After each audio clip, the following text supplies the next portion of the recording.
Hey fam, I have some exciting news. I am selling my house and I am so excited. I am buying a farm and I'm going to be really transitioning a huge aspect of my life. This has been where I've lived for the last 5 years. It has made my heart so happy, but I'm so excited to have somewhere for the fur babies, for the horses, for the goats, for all the dogs and everything. It's been a huge transition leveling up this aspect of my life. So I want to take you behind the scenes of my thought processes on how I am thinking about things on the sell side, on the buy side. So I'm super excited to take you along with the journey, and I'll also do a house tour as my next video. So be sure to like and subscribe if you love this, and if it's helpful, let me know in the comments any suggestions that you have for selling your house. So thank you so much for joining me for this. I hope you enjoy. Don't mind me, I'm going to be taping and talking. So this is like a farm that I thought I was gonna be buying in like 5 to 10 years by a long shot. Definitely didn't expect to be purchasing this farm now. When I bought my house, this house that I have right now, it is a twin, and I really wanted to make sure that I had 20% at least to put down for closing, and I wanted to have something in my affordability range where I could pay double every month into a savings account to pay for the mortgage. So not only could I pay for the mortgage comfortably, but I could pay for the mortgage times 2 comfortably. And that was what I was looking at for when I purchased this house. There's been a lot of back and forth in my mind of whether or not this is the right move right now, because we're in the middle of a pandemic. I have lost or invested probably well over $250,000, if not $300,000 into Flourish. So I've spent the last 6 months getting like a new level of comfort with money and, you know, business, and a new level of experience, let's just say that. And it's definitely been something that scarred me a little bit. Just gonna keep taking you with me. As I've been thinking through this process of buying my dream farm, a lot of it has been around my comfort level with risk. And there's always risk when you're investing. There's always risk when you're buying something. And you have to find a way to come to terms with that risk or decide if that risk is right for you. So one of the ways that I do that is I really lean into my human design. So I'm a manifester. If you don't know what your human design is almost like astrology mixed with I Ching, mixed with numerology, mixed with all of these different layers to basically give you the human code for who you are as an individual. And it's really crazy on point. So I spent like 6 months to a year at this point, probably almost a year at this point, really diving into my human design and understanding how it impacts me. And honestly, just figuring out like what is my signature way of doing things in life in general, beyond just human design. I talk about that a lot in Wild Ambition, all about really understanding who you are. And I talk about this too, decision making, and how to make a lifestyle design, how to create a lifestyle design that aligns with who you are, that uses your special skills and also wraps around who you are. So here's how I've used human design in buying and selling a house. It's all based on decision making, right? And especially when you're talking about leveling up to a whole new level of operating. I mean, living my dream farm is like 10 billion light years away, it feels like, than where I am right now in my life. So especially when you're talking about big leaps like that, listening to your body and listening to who you are and what your thoughts are is really important. And part of your thoughts may be fear, and that's natural. And it's so important that as fears come up, as you're leveling up in a new area of your life, that you recognize them, accept them, and love yourself through them. Super, super important. And with time, you'll really start to be able to recognize which thoughts and patterns are out of fear and which are you actually saying no to something, because it's hard to figure out sometimes in the beginning when you're new to tuning into your mind and your body and your soul, whether you're saying no to something because of fear or whether you're saying no to something because it's not right for you. And it's taken me a long time to figure that out. So as I've been leveling up, there's been a lot of fear that's been coming up. There's been a lot of decision making that's coming up, and I use human design in my decision making. So as a manifestor, I have to ride the highs and lows. I'm an emotional authority, so I have to ride the highs and lows of a decision. I'm super excited. I can't wait to buy this dream farm. And then I'm like, oh my God, I can't afford it. Oh my God, what am I doing? Oh my God, I'm going to ruin myself. Oh my God, I'm going to go bankrupt. And I have to ride all the highs and lows. And so that's knowing me and my body and my process. And as long as I'm respecting my process and giving myself enough time, so this has honestly been a lot more drawn out than most things.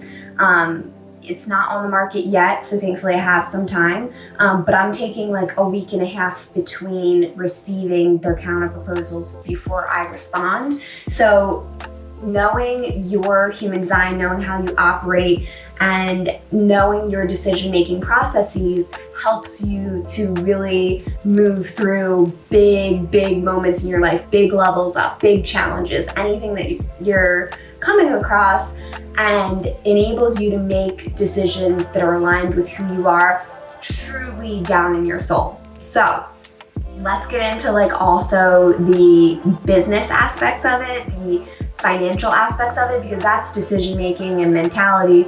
And let's get into the numbers.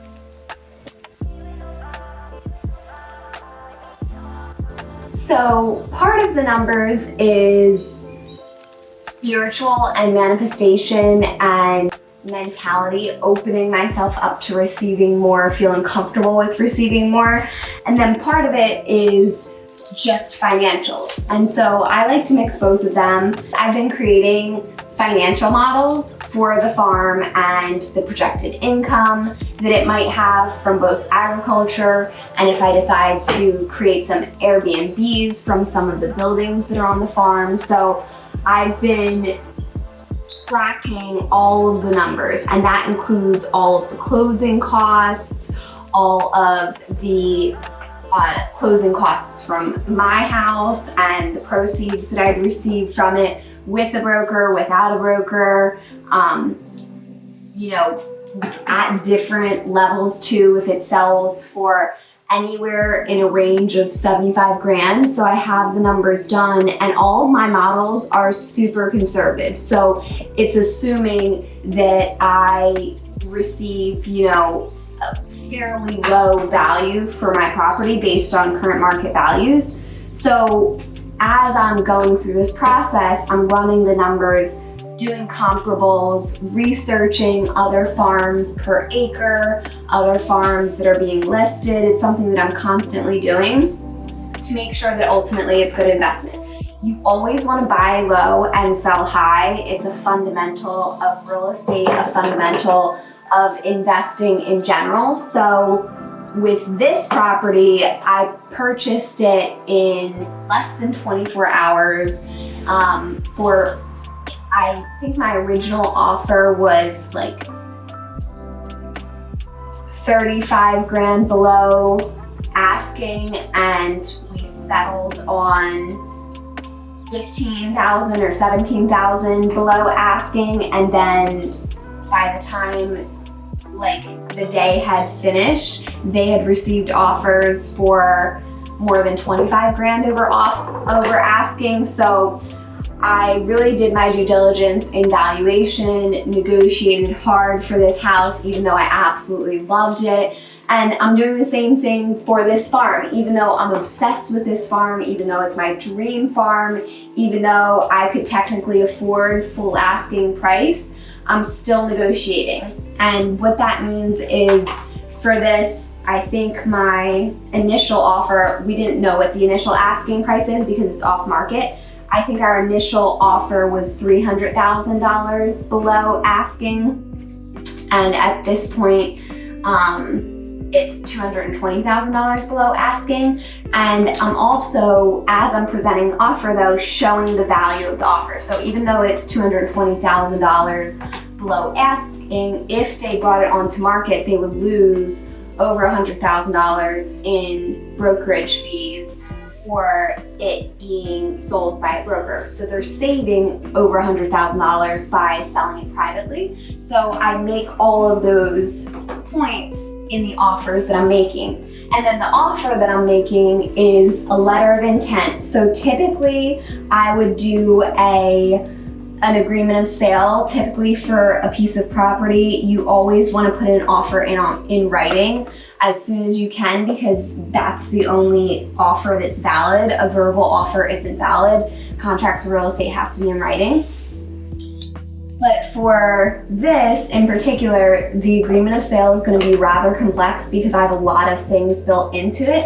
I have right of first refusals, right of first offer for neighboring parcels that they own. I have, confidentiality provisions, a management offer. We offer to maintain and manage the exterior of the properties that they're retaining as an incentive for them to close on this transaction and for them to allow us to purchase the farm over a period of 3 years. This is like one of the most creative transactions and offers you'll ever hear of, but because the farm is a little past my comfort zone, or actually everything is currently within my comfort zone, but like purchasing as much of it as I want is a bit outside of my comfort zone. I have put in a clause where we purchase one portion of the farm and by we I mean I, purchase one portion of the farm like now, and then another portion in 3 years or sooner as decided by the parties. So because it has all of those complex provisions in it, it's going to have to be a custom agreement of sale rather than your standard agreement of sale. So rather than putting in an agreement of sale in whole as the offer, I'm putting in a letter of intent that expresses all of the deal points but is negotiable, and I don't have to draft up like a 30-page agreement of sale if it's something that they're not gonna go with. So this whole time I've been running the numbers and getting comfortable with the numbers. As I said, going through that decision-making process, letting myself ruminate with it, letting myself get comfortable, and then making decisions and then putting in offers. I think it's really easy as you're going through these big processes in life to get really influenced by a lot of things, whether it's influenced by other people naysaying or influenced by people who want you to move past your comfort zone quicker than you feel comfortable. So no matter what's on the line, you have to be doing what's best for you. And if that means taking your time as you crunch all the numbers possible in every single permutation, then that's what you should do. And so then, as I was mentioning with kind of what I'm doing with the numbers, I have not only every permutation of me selling my house in my financial projections for purchasing this property, but I also have every permutation of sale price as well. So I understand where the deal could go, and I understand how expensive it might be, and I have varying levels of comfort, and I've identified where I feel comfortable, and I've identified where kind of my break points are. So I have like the different permutations of sale prices for my house, then built-in assumptions for the purchase based on the down payment, and I do it super conservatively at a very low number. And then I have all of the permutation of what the possible sale price could be based on all of our factors that we're negotiating. And so I have highlighted in green all of the areas where I'm comfortable, and then highlighted in yellow or red all of the areas that I'm not comfortable. So It's a huge process that I spent a lot of time on. As I mentioned, there's like investment fundamentals, and then there's also listening to your heart and knowing what you want. And I've wanted to live on a farm again ever since I grew up on a farm. It's been my life dream. So to be able to make this happen, to be able to have this a reality now is absolutely incredible. It's all about lifestyle design and, putting what you want from your heart out into the universe as a possibility, and trusting yourself that you are worthy of it, you are capable of it, that you can handle it, right? And not, some of the fear things that come up may be like, I'm gonna bankrupt myself, or I'm going, like, all these bad things are gonna happen. And is that true? No, it's speaking out of fear. Like, worst comes to worst, I can always sell the property. I'm buying low so I could sell it for higher. Or, I can figure out a solution. I trust myself that if something were to happen, that I can find a solution. But either way, I'm also only making an investment that I feel comfortable about. And a lot of these fears that are coming up for me are because we're in the middle of a pandemic, and I have been crazy impacted by opening a huge co-working space, 2 months before the pandemic started. So it's a process. It's super, super exciting. I can't wait to show you guys. As I'm running the numbers, the things that I'm thinking about are, can I put 20% down or something substantially close to that?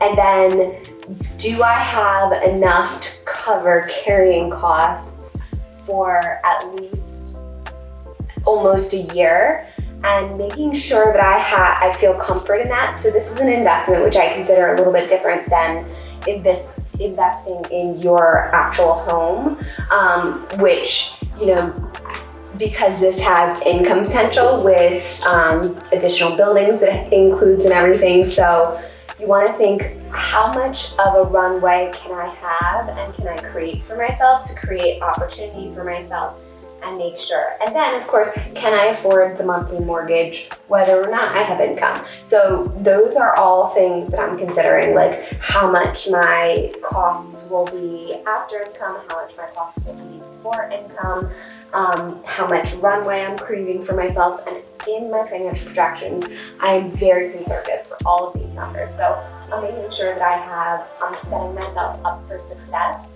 by accounting for as many costs and expenses as I can think of, and then also giving myself padding and room by using assumptions that are conservative. So when I was just buying my house, I was thinking of what's something that I can afford, that I can definitely put 20% down, and that I can pay double each month. Because I want to make sure that even if I lose my job or something happens, that I am still okay and that I'm still able to have a home that I live in and everything, right? So I'm pretty conservative in investing. I'm pretty conservative in buying a house and how much I can afford. But for everyone, it's a level of risk and how much you are willing to accept. So I hope this was helpful. I hope it helped to share a little bit of behind the scenes of what it looks like mind-wise as I'm processing and going through a big purchase as well as the sale of my house. So let me know if you have any questions. Give me a thumbs up if you liked it and if you found it helpful. And of course, please subscribe, and I will catch you next time. Bye.